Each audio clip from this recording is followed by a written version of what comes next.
বৃষ্টির জেরে রাস্তায় গর্ত, জলমগ্ন হওয়ায় বিচালি বোঝাই লরি উল্টে গেল চাকদা বনগা রোডে। বুধবার রাত থেকে শুরু হওয়া লাগাতার বর্ষণের জেরে আবারও জলমগ্ন চাকদা বনগা রোডের বিস্তীর্ণ অঞ্চল।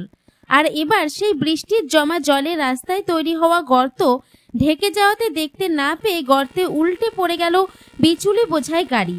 সূত্রের খবর, বৃহস্পতিবার চাকদা চৌমাথার কাছে চাকদা বনগা রাজ্য সড়কের সার্ভিস রোডে বনগাগামী একটি বিচুলি বোঝাই লরি গর্তে পড়ে উল্টে যায়। অভিযোগ, জমা জলে গর্ত ঢেকে থাকায় চালক বুঝতে না পারার জন্যই এই দুর্ঘটনা। তবে ভোরের দিকে রাস্তা ফাঁকা থাকার কারণে কোনো বড় ধরনের ক্ষয়ক্ষতি হয়নি। পুলিশ প্রশাসনের সাহায্যে ক্রেন এনে লরিটিকে উদ্ধার করা হয়।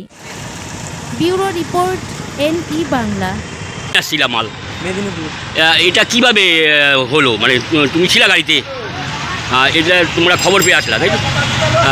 কটা নাগাদ হয়েছে এই অ্যাক্সিডেন্টটা? কটা নাগাদ হয়েছে? ভোরবেলা দিকে হয়েছে। মানে কি তোমরা কি মনে করছো, কেন হলো এটা?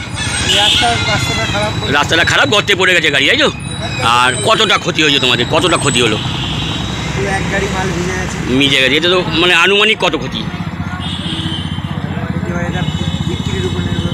মানে এখন তো আর সেই আগের দাম পাবে না, ভিজে গেছে যেহেতু।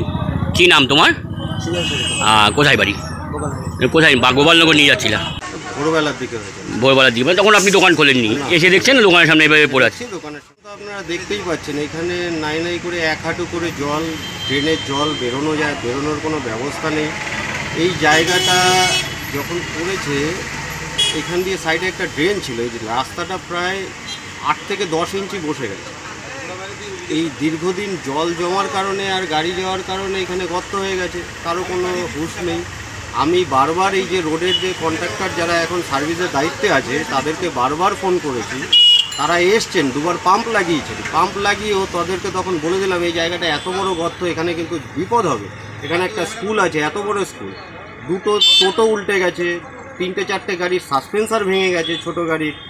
আমরা তাদেরকে হাসপাতালে পাঠানোর ব্যবস্থাও করেছি, কিন্তু ওনাদের কোনো দায়িত্ব নেই। ওনাদের এখন ফোন করলে আর চিন্তা, তারা আর ফোন ধরে।